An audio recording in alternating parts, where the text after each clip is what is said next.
आज हम इस वीडियो में business studies class 11 unit first के कुछ टॉपिक डिस्कस करेंगे। यूनिट फर्स्ट है हमारी nature and purpose of business. आइए स्टार्ट करते हैं। Human activities divided into two categories. Some activities are economic activities and some are non economic activities. आर्थिक क्रियाएं और अनार्थिक क्रियाएं। इकोनॉमिक एक्टिविटीज़ वो एक्टिविटीज़ होती हैं जिनकी मोटिव पीछे प्रॉफिट मोटिव होता है, जिनका उद्देश्य है धन कमाना होता है। नॉन इकोनॉमिक एक्टिविटीज़ वो एक्टिविटीज़ होती हैं जिनके पीछे कोई profit motive, money earning motive नहीं होता।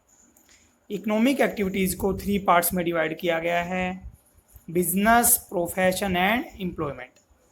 बिजनेस को फर्दर इंडस्ट्री और कॉमर्स में डिवाइड किया गया है। इंडस्ट्री और कॉमर्स स्टूडेंट्स हम पार्ट 2 में डिस्कस करेंगे। तो आइए बिजनेस, प्रोफेशन, एम्प्लॉयमेंट को डिस्कस करते हैं। First, business, all activities which conducted on regular basis. वे सभी क्रियाएं जो निरंतर की जाती है टू अर्न प्रॉफिट, प्रॉफिट कमाने के लिए, लाइक प्रोडक्शन, उत्पादन and sale of goods and service. Mean students, वे सभी आर्थिक क्रियाएं जो धन कमाने के उद्देश्य से निरंतर की जाती है, जिनमें उत्पादन, वस्तुओं और सेवाओं का विक्रय आदि शामिल किया जाता है, बिजनेस के अंतर्गत आती है। Second, profession, all activities which conducted by a person having some special skill and knowledge like legal adviser, doctor and chartered accountant etcetera. Professional वे व्यक्ति होते हैं जो स्पेशल स्किल और नॉलेज के फलस्वरूप समाज में ऑर्डिनरी पर्सन से कुछ अलग माने जाते हैं, जिनको थोड़ा अलग दर्जा दिया जाता है और वे समाज को अपनी सेवाएं प्रदान करते हैं, जैसे डॉक्टर, वकील, चार्टर्ड अकाउंटेंट, और आजीविका कमाते हैं। Next, employment, all activities through which someone work for other for remuneration. वे सभी क्रियाएं जिसके अंतर्गत कोई व्यक्ति दूसरों के लिए कार्य करता है और उसके बदले में उसे मजदूरी और वेतन आदि के रूप में पारिश्रमिक मिलता है, जैसे फैक्ट्री में जॉब करना, किसी दुकान पे जॉब करना, गवर्नमेंट ऑफिस और प्राइवेट ऑफिस में जॉब करना आदि। तो आइए अब स्टूडेंट बिजनेस, प्रोफेशन, एम्प्लॉयमेंट की फीचर्स को अच्छे से डिटेल में डिस्कस करते हैं। First, features of business. First feature है हमारे पास एन इकोनॉमिक एक्टिविटी। क्योंकि बिजनेस में जो एक्टिविटीज़ की जाती है उनके पीछे मनी मोटिव होता है, प्रॉफिट मोटिव होता है, और प्रॉफिट मोटिव के उद्देश्य से जितनी भी एक्टिविटीज़ की जाती है वो सभी इकोनॉमिक एक्टिविटीज़ कहलाती है। तो बिजनेस को हम इकोनॉमिक एक्टिविटी में कंसीडर करते हैं। Next, exchange of goods and services. वस्तुओं और सेवाओं का एक्सचेंज मीन्स आदान प्रदान। स्टूडेंट, बिजनेस में यह जरूरी है कि व्यक्ति के द्वारा वस्तुओं और सेवाओं का आदान प्रदान किया जाएगा, मतलब वस्तुएं और सेवाएं मूव की जाएगी। आइए एक एग्जांपल लेते हैं। अगर किसी प्रोप्राइटर ने पर्सनल यूज के लिए, डोमेस्टिक पर्पज के लिए कोई व्हीकल, बाइक, कार आदि परचेज की और उसका वो कंटिन्यू यूज कर रहा है, क्योंकि वो पर्सनल यूज है इसलिए वो एक्टिविटी बिजनेस एक्टिविटीज नहीं मानी जाएगी। लेकिन एक ट्रांसपोर्ट कंपनी के द्वारा कोई व्हीकल परचेज किया जाता है जिसका प्रयोग वो अपने कस्टमर्स के गुड्स को इधर से उधर मूव करने में करते हैं, मीन्स वो सर्विस प्रोवाइड करते हैं, तो वो एक्टिविटी बिजनेस एक्टिविटीज़ में कंसीडर की जाएगी। इस प्रकार बिजनेस में यह जरूरी है कि exchange of goods and services. Next, regular basis. Student, business की एक खास विशेषता ये है कि बिजनेस में जो एक्टिविटीज़ की जाती है वो निरंतर होती रहती है, कंटिन्यू होती है। बिजनेसमैन डेली परचेज सेल करता है। कई बार ऐसा होता है किसी एक्टिविटी में परचेज और सेल दोनों क्रियाएं होने के बावजूद भी वो बिजनेस में कंसीडर नहीं होती, क्योंकि वो रेगुलर बेसिस पे नहीं की जाती।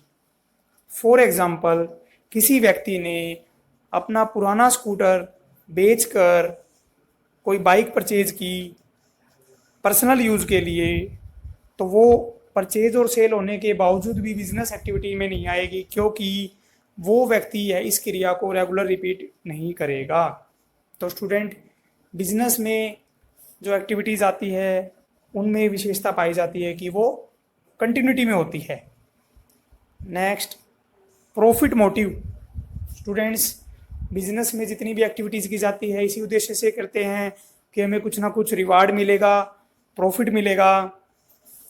लेकिन यहाँ एक बात ध्यान रखने योग्य है कि प्रॉफिट के साथ कई बार बिजनेस में हमें लॉस भी बियर करना पड़ता है, लेकिन जानबूझ के अपने बिजनेस में कोई लॉस नहीं करता, इसलिए वो एक्टिविटी भी बिजनेस में कंसीडर होती है, क्योंकि हम नहीं चाहते कि हमारे बिजनेस में लॉस हो। लेकिन कई बार circumstances, financial condition, market condition के कारण हमें लॉस बियर करना पड़ता है। लेकिन हमारा मोटिव, क्योंकि प्रॉफिट मोटिव था उस एक्टिविटी को डिसीजन के पीछे, तो इसलिए बिजनेस में सभी एक्टिविटीज़ के पीछे जो है प्रॉफिट मोटिव, मनी अर्निंग होता है। Next, risk factor. Student, business में कैपिटल इन्वेस्ट की जाती है, तो कैपिटल जहाँ इन्वेस्ट होती है वहाँ रिस्क भी साथ होता है।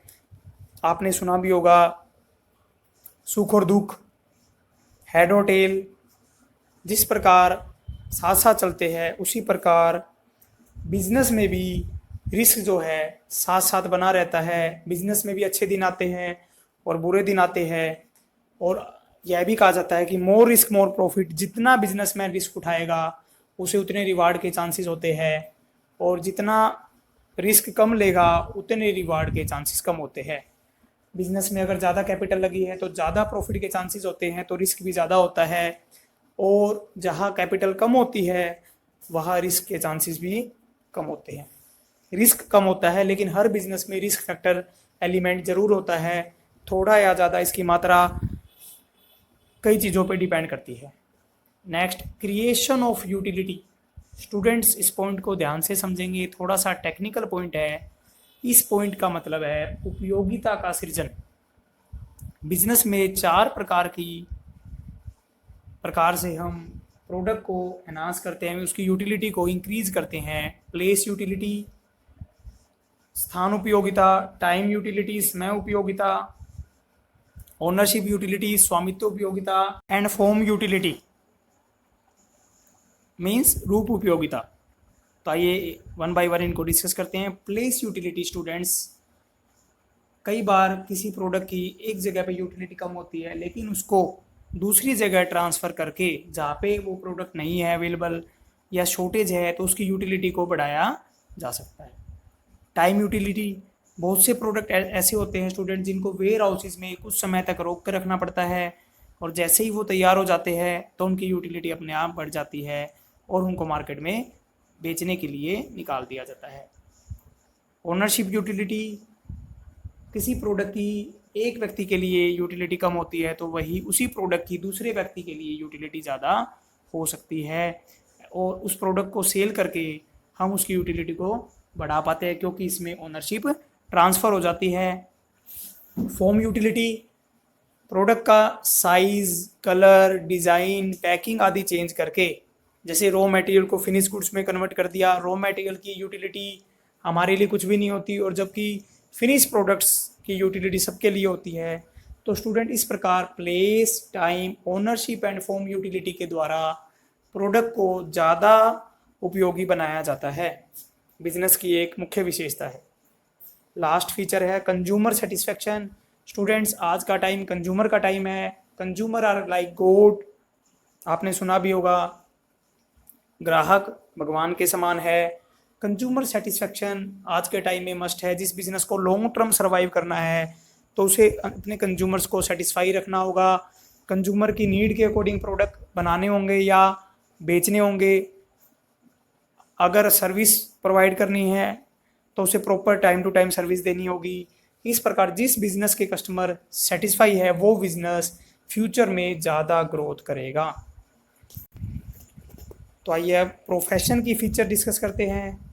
First, special skill and knowledge. Student, professional जो होते हैं उनके पास स्पेशल टैलेंट, नॉलेज, स्किल होती है जो एक ऑर्डिनरी पर्सन के पास नहीं होती। सभी व्यक्ति जो है प्रोफेशनल्स नहीं बन सकते या प्रोफेशनल का काम नहीं कर सकते। Second, training and experience. Student, profession के कोर्स में जैसे लीगल एडवाइज़र, चार्टेड अकाउंटेंट और डॉक्टर के कोर्स में हमें एसोसिएशन के अकॉर्डिंग फिक्स ट्रेनिंग जो है उतने टाइम पीरियड की लेनी पड़ती है और हमें एक्सपीरियंस जो है वो भी गेन करना पड़ता है। तो ट्रेनिंग और एक्सपीरियंस का जो प्रोविज़न है वो हमें कंप्लीट करना पड़ता है। Next, professional association. इन सभी प्रोफेशंस में एक स्पेशल एसोसिएशन बने हुए हैं, जैसे डॉक्टर के का जो कोर्स है एमबीबीएस जिसको हम कहते हैं, उसके पीछे medical council of India, lawyer के कोर्स के पीछे बार काउंसिल ऑफ इंडिया और चार्टेड अकाउंटेंट के कोर्स के पीछे ICAI, institute of chartered account of India association बने हुए हैं, जो रूल रेगुलेशन बनाते हैं, कोड ऑफ कंडक्ट बनाते हैं, मेंबर्स के बिहेवियर को रेगुलेट करते हैं। तो इस प्रकार इन सभी प्रोफेशनल कोर्सेज में एसोसिएशन है जो रिप्रेजेंट करते हैं और कंट्रोल करते हैं सभी एक्टिविटीज़ को। Fourth, code of conduct. Student, code of conduct means set of rules and regulation decided by related association. Association के द्वारा कुछ रूल रेगुलेशन बनाए जाते हैं जो एसोसिएशन के मेंबर्स को, चार्टेड अकाउंटेंट को, लीगल एडवाइज़र को और डॉक्टर्स को फॉलो करने पड़ते हैं।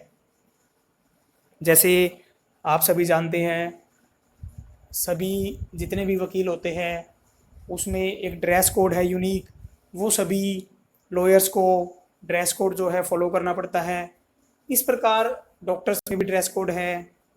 तो इस प्रकार कई प्रकार के रूल रेगुलेशन होते हैं जो एसोसिएशन के मेंबर्स को, जो ये कोर्सेज में अप्लाई करते हैं या कोर्सेज को कंप्लीट करते हैं, वो सभी फॉलो करने पड़ते हैं।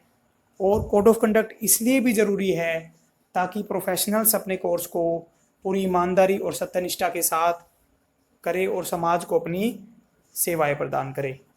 Fifth, service motive. Students, business का मेन मोटिव प्रॉफिट मोटिव होता है, वहाँ पे कोई सर्विस मोटिव नहीं होता। लेकिन प्रोफेशनल्स में मेन मोटिव सर्विस मोटिव होता है, सेकेंडरी मोटिव प्रॉफिट मोटिव होता है। मींस आप समाज को अपनी बेटर सर्विस प्रोवाइड करके अपनी आजीविका कमा सकते हैं, प्रॉफिट कमा सकते हैं। एसोसिएशन ने ऐसा कहीं भी नहीं लिखा है कि आपको प्रॉफिट अर्न नहीं करना, लेकिन आपकी सर्विसेज में किसी प्रकार की कोई कमी नहीं आनी चाहिए। फॉर एग्ज़ाम्पल, एक डॉक्टर है, पेशेंट को देख रहा है, वो पेशेंट से कितनी भी फीस चार्ज कर सकता है अगर पेशेंट एग्री है तो, लेकिन उसको पूरे एफर्ट्स करने चाहिए उस पेशेंट को ठीक करने के लिए। लॉयर है तो उसे अपने क्लाइंट का केस जो है पूरी ईमानदारी से देखना चाहिए। और इसी प्रकार चार्टेड अकाउंटेंट का काम जो है ऑडिटिंग करना, बिजनेस के, फर्म के, कंपनी के अकाउंट्स की चेकिंग करना, तो उसे वो काम भी अपनी ईमानदारी और डेडिकेशन के साथ करना चाहिए। Next, risk element. Students, business की कंपैरिजन में प्रोफेशन में कैपिटल कम होती है, तो यहाँ रिस्क भी कम होता है, क्योंकि मोर रिस्क मोर प्रॉफिट है। क्योंकि बिजनेस में कैपिटल ज़्यादा लगानी पड़ती है, जैसे फैक्ट्रीज हम लगाते हैं तो मशीनें आदि परचेज करनी पड़ती है, लेबर हायर करने पड़ते हैं, रॉ मटेरियल। इस प्रकार प्रोफेशनल में चार्टेड अकाउंटेंट अपना एक ऑफिस ले सकता है, वो रेंट पे भी हो सकता है। डॉक्टर अपना क्लिनिक ओपन कर सकता है, लीगल एडवाइज़र एक चैम्बर ले सकता है। तो उसमें कोर्सेज में इतनी ज़्यादा कैपिटल की रिक्वायरमेंट नहीं है जितने की बिजनेस में है। तो as compare to business, profession में रिस्क कम होता है। Next, personal service. स्टूडेंट, सबसे अच्छा पॉइंट है ये पर्सनल सर्विस मीन्स प्रोफेशनल की जो फीचर्स होती है, person to person service vary करती है, क्योंकि सभी डॉक्टर्स का ट्रीटमेंट एक जैसा नहीं होता। सभी चार्टर्ड अकाउंटेंट की सर्विस और लीगल एडवाइजर्स की सर्विस जो है सेम नहीं होती। पर्सन टू पर्सन अपनी स्किल के ऊपर, अपनी नॉलेज, एक्सपीरियंस के ऊपर वेरी करती है। और सबसे मेन बात, प्रोफेशन के कोर्स में ट्रांसफ़र ऑफ इंटरेस्ट पॉसिबल नहीं है। यानी अगर डॉक्टर बाहर जाता है तो ये नहीं है कि डॉक्टर अपनी जगह किसी फैमिली मेम्बर को जो है पेशेंट को देखने के लिए अपने क्लिनिक में छोड़ सकता है, या उसकी जगह मतलब कोई दूसरा जो है सर्विस दे सकता है, ऐसा पॉसिबल नहीं है। जबकि बिजनेस में ऐसा पॉसिबल है, ट्रांसफ़र ऑफ इंटरेस्ट, आप अपनी शॉप पे किसी को भी बिठा सकते हैं, वो कस्टमर्स को आसानी से हैंडल कर सकता है। जबकि चार्टेड अकाउंटेंट, लीगल एडवाइज़र और एमबीबीएस के कोर्स में ऐसा पॉसिबल नहीं है। तो आइए स्टूडेंट्स अब एम्प्लॉयमेंट की फीचर डिस्कस करते हैं। एम्प्लॉयमेंट में job, service to others.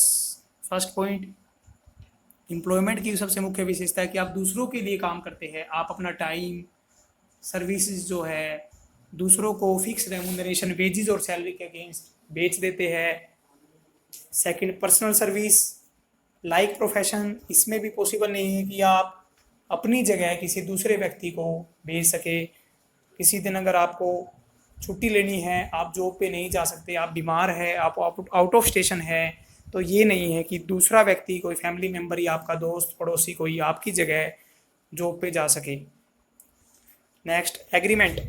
Students, employment का जो है बेस एक एग्रीमेंट होता है जिसमें दोनों party, employer and employee, agree होते हैं। कुछ टर्म एंड कंडीशन होती है जिसमें आपका कौन सारी शर्तें लिखी जाती है, आप कितने समय के लिए आएंगे, आपके चार्जेस क्या रहेंगे, आप किस डेजिग्नेशन पे अपॉइंट किए गए हैं, आप क्या काम करेंगे। इस प्रकार से एक एग्रीमेंट जो है जिस पर दोनों पार्टी एग्री होती है वो स्टार्टिंग में बनाया जाता है और जिसके बाद जो है जॉब स्टार्ट होती है। No need of capital. Student, business और प्रोफेशन की तरह इसमें कैपिटल की रिक्वायरमेंट बिल्कुल भी नहीं है, क्योंकि आप दूसरों के लिए काम कर रहे हैं। कैपिटल जो है आपके एम्प्लॉयर ने लगानी है, आपने नहीं लगानी। किसी प्रकार की कैपिटल की इसमें रिक्वायरमेंट नहीं है। Next point, no risk. जब आपने कैपिटल नहीं लगानी स्टूडेंट्स, तो फिर रिस्क किस बात का? आपका यहाँ पे किसी प्रकार का कोई रिस्क नहीं है। आपके किसी प्रकार के कोई पैसे बिजनेस जॉब में नहीं लगे हुए हैं, तो पैसे डूबने के चांसेस किसी प्रकार का आपका नहीं है। वो प्रॉफिट लॉस अभी जो है ओनर का, आपके एम्प्लॉयर का होता है। Next, nature of employer. Students, आप जहाँ जॉब कर रहे हैं वो फैक्ट्री भी हो सकती है, शॉप भी हो सकती है, गवर्नमेंट कंपनी भी हो सकती है, प्राइवेट ऑफिस भी हो सकता है, स्कूल कॉलेज भी हो सकता है, हॉस्पिटल भी हो सकता है। तो इस प्रकार नेचर ऑफ एम्प्लॉयर अलग अलग तरह की हो सकती है। Seventh, formal education. जिस प्रकार प्रोफेशन में स्पेशल स्किल और नॉलेज की डिग्री की रिक्वायरमेंट है, उस प्रकार एम्प्लॉयमेंट में एजुकेशन आपकी नेचर ऑफ वर्क पे डिपेंड करती है। आप किस प्रकार की जॉब के लिए अप्लाई करते हैं उसके अकॉर्डिंग जो है एजुकेशन या क्वालिफिकेशन जो है उस पर डिपेंड करती है। स्टूडेंट्स, यहाँ एक चीज़ आपने ध्यान रखनी है, जैसे चार्टेड अकाउंटेंट का कोर्स करने के बाद अगर कोई पर्सन अपना खुद का क्लिनिक ओपन करता है, सॉरी ऑफिस ओपन करता है, तो वो, या डॉक्टर अपना क्लिनिक ओपन करता है, तो वो प्रोफेशन की कैटेगरी में आएंगे। लेकिन एक चार्टेड अकाउंटेंट किसी कंपनी में जॉब करता है तो वो एम्प्लॉयमेंट की कैटेगरी में आएगा। इसी प्रकार डॉक्टर जो है किसी दूसरे के हॉस्पिटल में अपनी सेवाएं देता है तो वो भी एम्प्लॉयमेंट की कैटेगरी में आएगा। आइए इन तीनों में डिफरेंशिएट डिस्कस करते हैं। First point, commencement. बिजनेस की स्टार्टिंग आप थोड़ी सी लीगल फॉर्मेलिटी के साथ आसानी से कर सकते हैं। अगर सोल ट्रेड है तो आपको पता है रजिस्ट्रेशन भी मैंडेटरी नहीं है, कभी भी आसानी से स्टार्ट कर सकते हैं। प्रोफेशन में डिग्री या सर्टिफिकेट मिलने के बाद ही आप अपना काम स्टार्ट कर सकते हैं, जो कि आपको रिप्रेजेंटेटिव एसोसिएशन से मिलेगा। और एम्प्लॉयमेंट में अपॉइंटमेंट लेटर मिलने के बाद आप अपना काम स्टार्ट कर सकते हैं। Second, nature of work. Student, nature of work business में किसी भी प्रकार की हो सकती है। नेचर ऑफ वर्क जो आपने काम करना है, फैक्ट्री लगा रखी है तो आप प्रोडक्शन में इन्वॉल्व हैं, ट्रेडिंग बिजनेस है तो आप परचेज सेल कर रहे हैं। तो नेचर ऑफ वर्क अलग अलग तरह की हो सकती है। प्रोफेशन में आपने सोसाइटी को सर्व करना है, जो आपने कोर्स कंप्लीट किया है उसी से रिलेटेड आप वर्क करेंगे। एम्प्लॉयमेंट में नेचर ऑफ वर्क जो एम्प्लॉयर के द्वारा आपको दी जाएगी वो काम आपको जो है करना होगा, जिसके लिए आपको अपॉइंट किया गया है। Next, capital. बिजनेस में सबसे ज़्यादा कैपिटल इन्वॉल्व होती है, प्रोफेशन में बिजनेस के कंपैरिजन में कम। और एम्प्लॉयमेंट में कैपिटल की रिक्वायरमेंट बिल्कुल भी नहीं है। सेम एज रिस्क, बिजनेस में सबसे ज़्यादा रिस्क होता है, प्रोफेशन में उससे कम रिस्क है, और एम्प्लॉयमेंट में स्टूडेंट्स बिल्कुल भी रिस्क नहीं है क्योंकि हमने कोई भी कैपिटल इन्वेस्ट नहीं कर रखी। क्वालिफिकेशन, बिजनेस में क्वालिफिकेशन रिक्वायरमेंट नहीं है, कोई भी पैसे लगाकर अपना बिजनेस स्टार्ट कर सकता है, छोटा या बड़ा, किसी प्रकार की क्वालिफिकेशन या डिग्री की ज़रूरत नहीं है। प्रोफेशन में हाई क्वालिफिकेशन मैंडेटरी है, सर्टिफिकेट या डिग्री मैंडेटरी है, जबकि एम्प्लॉयमेंट में क्वालिफिकेशन नेचर ऑफ जॉब पे डिपेंड करेगी। स्टूडेंट्स किस टाइप की जॉब के लिए आप अप्लाई कर रहे हैं उसके अकॉर्डिंग क्वालिफिकेशन आपसे पूछी जाएगी। Next point, objective. बिजनेस का मेन मोटिव है प्रॉफिट मोटिव, प्रोफेशन का मोटिव होता है प्रॉफिट थ्रू सर्विस, और एम्प्लॉयमेंट में ऑब्जेक्टिव होता है fix remuneration in form of wages और सैलरी जो है अपने एम्प्लॉयर से रिसीव करना। Next, transfer of interest. Student अपनी जगह किसी दूसरे को शिफ्ट करना वो केवल बिजनेस में पॉसिबल है, प्रोफेशन और एम्प्लॉयमेंट में ट्रांसफ़र ऑफ इंटरेस्ट पॉसिबल नहीं है। टेस्ट ऑफ एफिशिएंसी, आप कितने एफिशिएंट है बिजनेस में, प्रॉफिट अर्निंग को, प्रॉफिट के ट्रेंड को देखकर या बिजनेस की ग्रोथ को देखकर कहा जा सकता है कि बिजनेसमैन कितना एफिशिएंट है। प्रोफेशन में आपकी सर्विस की क्वालिटी को देखकर बताया जा सकता है, और एम्प्लॉयमेंट में आपकी जॉब के प्रति डेडिकेशन कितनी है उसको देखकर बताया जा सकता है, टेस्ट की जा सकती है आपकी एफिशिएंसी। लास्ट पॉइंट है students, code of conduct. Business में किसी प्रकार का कोड ऑफ कंडक्ट नहीं है, आप अपने बिजनेस के मालिक हैं, आप जब चाहे जो डिसीजन बिजनेस से रिलेटेड ले सकते हैं, कोई रूल रेगुलेशन फॉलो करने के लिए बाउंड नहीं है। जबकि प्रोफेशन में कोड ऑफ कंडक्ट है students, set of rule and regulation हैं जो सभी मेंबर्स को एसोसिएशन के फॉलो करने पड़ते हैं, वो बाउंड है उनको फॉलो करने के लिए। एम्प्लॉयमेंट में कोड ऑफ कंडक्ट नहीं होता स्टूडेंट्स, एम्प्लॉयमेंट में कॉन्ट्रैक्ट लेटर होता है, और कॉन्ट्रैक्ट लेटर के अकॉर्डिंग जो टर्म एंड कंडीशन है वो आपको फॉलो करनी पड़ती है, और वो आपके एम्प्लॉयर के द्वारा या ऑर्गेनाइजेशन के द्वारा डिसाइड की जाती है। स्टूडेंट्स, इस उम्मीद है कि आपको बिजनेस प्रोफेशन एम्प्लॉयमेंट की फीचर्स और डिफरेंशिएट समझ में आए होंगे। स्टूडेंट्स, लास्ट जो है non economic activities, human being के द्वारा कुछ ऐसी एक्टिविटीज़ भी की जाती है जिनके पीछे प्रॉफिट मोटिव नहीं होता, जैसे कोई रिलीजियस वर्क, धर्म का प्रचार करना, सोशल वर्क, सामाजिक कार्य है, और प्राइवेट वर्क। फॉर एग्जांपल, एक टीचर स्कूल या कॉलेज में जॉब करता है तो वो एम्प्लॉयमेंट की कैटेगरी में आता है, लेकिन क्योंकि वो इकोनॉमिक एक्टिविटी है, उसके पीछे प्रॉफिट मोटिव है, मनी अर्निंग है।